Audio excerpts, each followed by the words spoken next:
Anytime I talk about my drinking, like a script, someone will ask, "What made you stop?" And without apprehension, I say immediately, "Sarah." I always say Sarah. But it's not that simple, because it's not just Sarah. Whatever stage you're at in AA, you've at some point gone over the steps. Even if you didn't work them, you've at least seen them on the paper they pass around at the beginning of the meeting, or they're on a tapestry hanging on a wall somewhere. I think everyone struggling or anyone in recovery should analyze step number 2 like it's a riddle. Step number 1 is to admit that you have a problem with alcohol and it's running the show. But it was always step number 2 that was sunlight. We came to be aware that a power greater than ourselves could restore us to sanity. I always tell people to focus on step number 2 because step number 3 brings up God, and that's when things get muddled. Step number 3 is the most exploited out of all the 12 and the most argued. The new people love dragging that step into the spotlight so they can debate, well, what if I don't believe in God? What then? How am I supposed to work the steps if I don't believe in God? I love the way they say it like they found a loophole. It really is the cutest thing.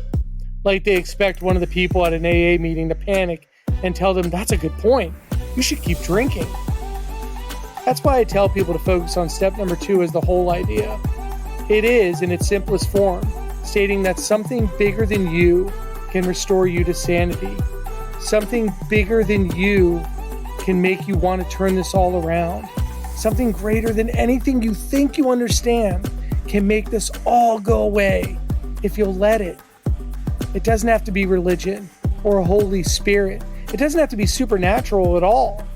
It can be a concept, an emotion, a person. I met Sarah when I was 15 years old. We were in art class together in high school. We had a few romantic encounters when we were younger, but really were never serious. Then she met the father of her 2 oldest children, and they started dating, and she fell out of my life.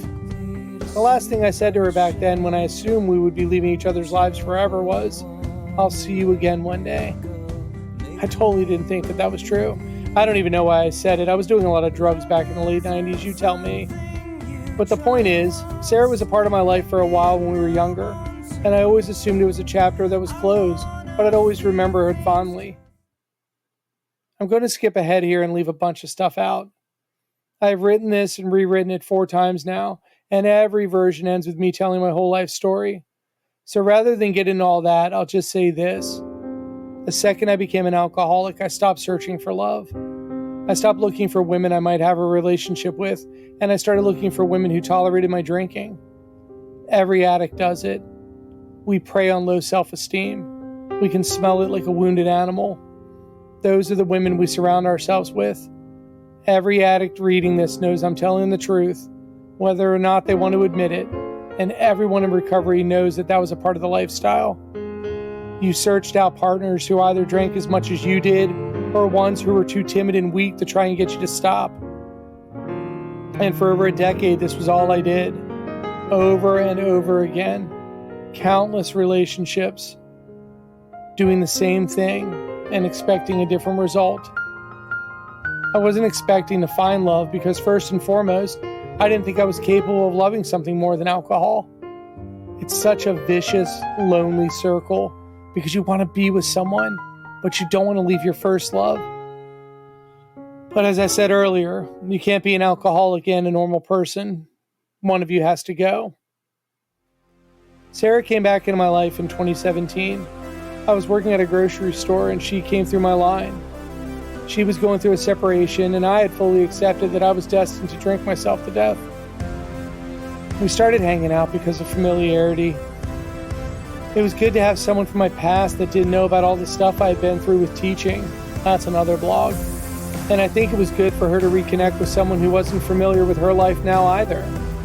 To each other, we were 19 years old and undamaged. But we didn't expect what ended up happening. At least I didn't. I met her daughter first, and she gravitated to me. And her other 2 kids liked me too. Her sister even thought I was great. And what started out as a fling, a rebound, suddenly turned into a relationship. And for the next 2 years, we became a family. I had the house, the fence, the job, and all the stuff I had ever wanted. My little pop-up family. And these people liked me, and I liked them. Except I couldn't stop drinking. I wouldn't stop. And like the sequel to my most rewatched movie, history was repeating itself. The more comfortable I got with everyone, the more I drank. Drinking morning, day, and night, hiding the bottles, drinking on the way home, hurrying to get off work before the liquor store closed, settling right back into the old familiar places. Except this time, it was different. These kids didn't hate me like my other ex-girlfriend's kids did. Sarah wasn't calling my parents to come get me like the other ones. Sarah wasn't running away either. But I was going down swinging. The more she didn't give up on me, the more I gave her reasons to. It took over 2 years and 2 stints at rehab with Sarah before she finally kicked me out, just like all the others, just like I wanted her to. I moved back in with my parents almost like I had somehow won. I was going to die at their house. I knew I was. I was going to die there, and I no longer cared. Sarah had kicked me out, but she wasn't like my other exes. She kicked me out, but she didn't leave. She didn't kick me out because she didn't love me. She kicked me out because it wasn't good for her. It wasn't good for her kids. She didn't replace me with somebody else. She just couldn't allow it anymore. I hope the day comes where she realizes how strong she was for doing that. I drank more than ever. I was fighting what I knew was happening. Hospital stays at this point had become weekly. My liver hurt so bad I couldn't even bend over. If I stopped drinking for more than 24 hours, it was a painful and potentially deadly detox. COVID broke out. The world shut down. I was drinking a half gallon of vodka a day. I was fast-tracking my departure. I didn't really care anymore. My mom didn't want to admit how bad it was. She kept me locked in her room upstairs. Her idea was if she took my car keys and went to work, I couldn't get booze. I would call Ubers, I'd walk to the store, steal their stuff, throwing up blood, pancreatitis, in and out of the hospital. Still, every day, Sarah was talking to me. I went to the hospital on June 21st, 2020 for liver pains. It was the 20th time in a year. There was nothing specific or different about that particular time. Nothing that stood out from the other times. I was going to stay there for 3 days, detox, and then go right back into the world and drink.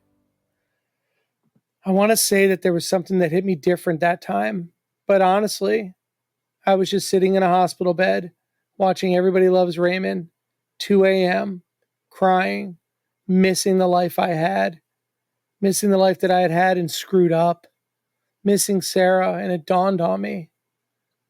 Every single problem in my life right now somehow revolves around alcohol. So I stopped. I gave up that night.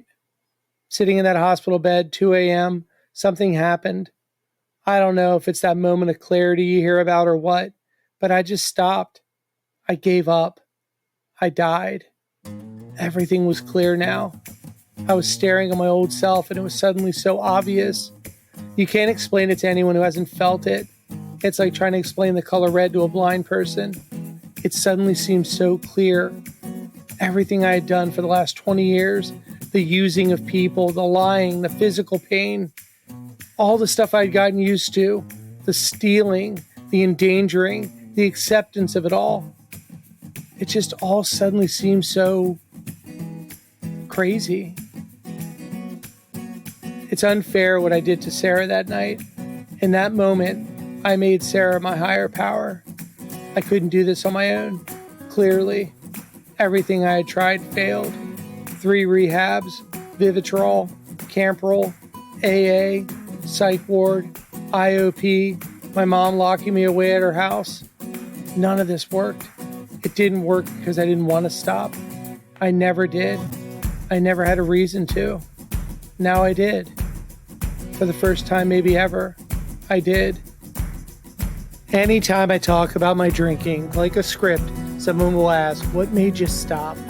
And without apprehension, I say immediately, Sarah. I always say Sarah. But it's not that simple, because it's not just Sarah. They say don't get sober for someone else, and I don't look at it like that. She didn't give me an ultimatum or anything, and truthfully, it wasn't just her. I just finally found what I didn't know I was looking for. I've always wanted a family. I've always wanted a wife who was my equal. Preying on the low self-esteem crowd has a drawback. They love you because they also don't have options. At least they don't think they do. Sarah has options. Sarah chooses to love me, and I love her. Craziness and all, I love her. For the first time in my whole life, I love something more than I love myself. I finally understood what that meant. This life she has given me, our life together, with all of its craziness, was something I never thought I could have. I don't understand how it happened. It's been almost 8 years now, though. We married in 2023. Pumpkin was the best man at my wedding. I'm helping her sister raise her son, my nephew. I think all the time that this is all so foreign to me. I don't understand how it happened. I didn't think it could happen. But then I remember to relax. I don't have to understand it. I just have to enjoy it, every second of it, and stop trying to figure it all out, because I never will. It's greater than me.